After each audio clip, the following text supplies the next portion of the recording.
हमारी अज्ञानता को कृपया कर दूर करें। ये जानना चाहते हैं कि क्या हम जैसे किसी भी गुरुद्वारे में जाते हैं तो वहाँ पर लंगर प्रसाद ग्रहण करना चाहिए, जो कि प्रसाद स्वरूप में वहाँ पर मिलता है।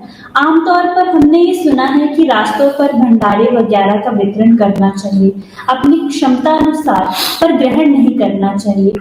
कृपया बताएं गुरुदेव कि किस प्रकार से इसे करना चाहिए। निर्जन लोगों की सेवा, निर्धन लोगों का सहयोग, ये भी उसका एक हेतु है। आप गुरुद्वारे में भंडारा तो खाने जा रहे हैं, लेकिन कितने भंडारों में आपने क्या सहयोग किया है? क्या खाते ही रहेंगे क्या हमेशा? वो खिलाएंगे कब? आप बांटेंगे कब? तो आप ये बहुत अच्छा प्रकल्प है। हमारे सिख समुदाय इस मामले में पूरी दुनिया में उनका कोई मुकाबला नहीं है, और जितनी इसकी तारीफ की जाए उतना कम है। हजारों करोड़ों लाखों लोगों को वो प्रतिदिन बिना कुछ नाम, जात, वर्ग, वर्ण, पंथ और कुछ पूछे उनको भोजन कराते हैं। लेकिन वो तो कराते हैं वो सब, लेकिन वो फिर समृद्ध भी हैं, वो बढ़ भी रहे हैं। वो इसीलिए बढ़ेंगे क्योंकि इसमें 7, 5 और 12 का संबंध स्थापित हो जाता है। आप खाते हैं तो आपके 4th डाउन होता है, 10th डाउन होता है, और लग्न डाउन हो जाता है। लग्न डाउन होते ही आपका शारीरिक स्वास्थ्य डाउन होने रहने लगता है। 4th होती ही जमीन जायदाद और वाहन से संबंधित प्रॉब्लम्स आती हैं, और 10th डाउन होते ही आपके पिता से संबंध खराब होते हैं, कारोबार में अस्थिरता रहती है, या एक जैसा कारोबार कभी नहीं चलता। वो तो पुण्य का कार्य कर रहे हैं, लेकिन आप उस पुण्य की वृद्धि में क्या कर रहे हैं? ये हमें समझना, सोचना चाहिए। हमें प्रकृति के 5 अवयवों के प्रति अपनी जवाबदेही तय करनी चाहिए। क्या 1 महीने, अगर आपने वर्ष में 10 बार जाकर के लंगर छका है, तो कम से कम 5 बार उस लंगर में कुछ सहयोग भी तो दे दो। अच्छा, सहयोग क्या दे दे जी? पैसे ही नहीं है हम पे तो जी।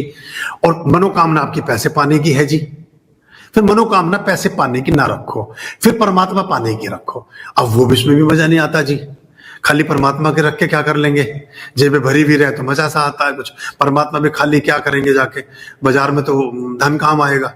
तो ये बड़ा असमंजस है, ये बड़ी उलट बासियां हैं, ये आपको समझना पड़ेगा। बहुत छोटे छोटे सहयोग, बहुत छोटे छोटे। आप 3 महीने बाद आपके अनुष्ठान है, उस अनुष्ठान में आप स्वयं यज्ञ करें या आपके गुरु यज्ञ करें या कहीं यज्ञ हो, उन समिधाओं को अगर तेज धूप में सुखा भर ले रहे हो ना, ये भी पुण्य है, ये भी कृत्य है। उस सामग्री को झाड़ पहुंच के साफ करके डब्बे में एयर टाइट में भर के रख रहे हो ना, ये भी सेवा, सहयोग और बहुत बड़ी बात है। उस हवन कुंड को मांझ भी रहे हो ना, ये बहुत बड़ा दान पुण्य है आपका, बहुत बड़ी सेवा है। परमात्मा के मुख में मंजन कर रहे हो आप, परमात्मा के नेत्रों में अंजन कर रहे हो आप। ये बड़ा गहरी सूक्ष्म विधियां हैं, और पूरी हार्दिकता के साथ। इसलिए नहीं कि कुछ मिलेगा, अगर कुछ मिलेगा तो वो तो फिर इन्वेस्टमेंट है, फिर उसमें परमात्मा बहुत कुछ देखता है कि कितना कुछ देना है। लेकिन ये बहुत छोटी छोटी छोटी, आप किसी बैठने वाले लोगों के लिए कोई चटाई ही बिछा रहे हो क्या? गुरुद्वारे से सीख सकते हो। आप देखिएगा, वहां प्रत्येक व्यक्ति को कड़ा प्रसाद भी मिलता है। वहां जूतों की सेवा बड़े से बड़े अरबपति कर रहे होते हैं। यहाँ अपने भी जूते उठा के रखने के लिए तैयार नहीं है कोई। पति सोचता है कि जूते पत्नी बनाए या बच्चे बनाए, और बच्चे सोच रहे हैं कोई और जी बनाए। अजीब एक हिपोक्रेसी हम हिंदुओं में बहुत ज्यादा है, ये बाकी जगह भी है, हमारे में ज्यादा है। तो हम स्वावलंबी बने, अपने स्वयं सेवक इसी को कहते हैं, खुद की सेल्फ सर्विस करने वाले बने, और छोटे छोटे पदार्थों में सेवा सहयोग दें। हमारे यहाँ इतने बड़े सारे आयोजन होते हैं, लोग सोचते हैं कि क्या होता बन के या किसी और तरह से मदद दे सकते हैं। नहीं, वहां होने वाले बहुत सारे कार्यों में, लेकिन प्रदर्शन के दृष्टिकोण से नहीं। एक दोष क्या आ जाता है शिष्यों में कि वो मुझे दिखाने के लिए करते हैं, जबकि काम सतह दिखता है। मुझे संदेश पहुंच जाता है किसने क्या काम किया, लेकिन वो सिर्फ मेरे सम्मुख करना चाहते हैं, बाकी उन्हें कोई लेना देना नहीं।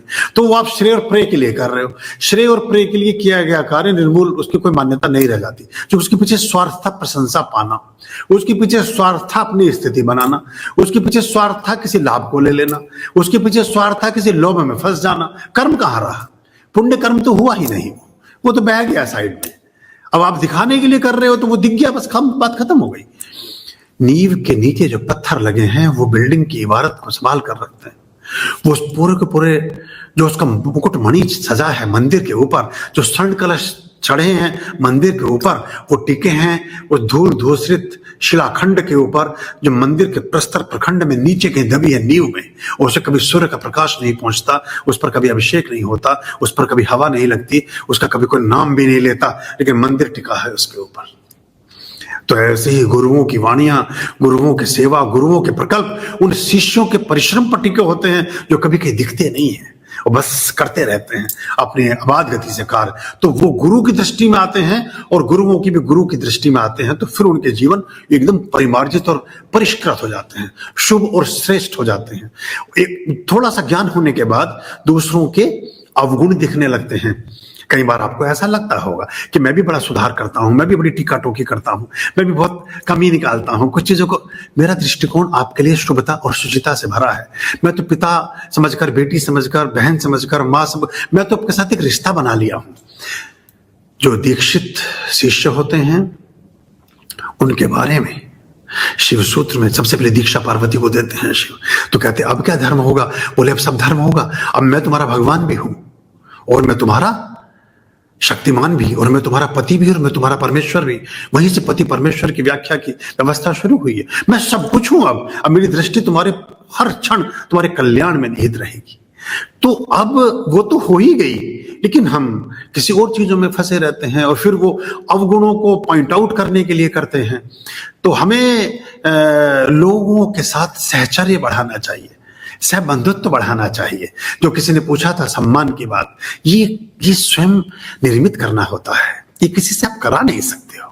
ये आपका खुद का परिश्रम है और आपकी बॉडी लैंग्वेज, आपके इस्तेमाल किए जाने वाले शब्द, आपका किए जाने वाला व्यवहार, आपका देखना, आपका चलना, आपका बोलना, आपका उठना बैठना उस व्यक्ति के बारे में सब कुछ प्रकट करता है। और हम हर किसी से जुड़े हैं, हर व्यक्ति के साथ हमारा संबंध है। जितने अच्छे हो सको, जितने बेहतर हो सको, उतना आपका जीवन सुख में और शांति में हो सकेगा।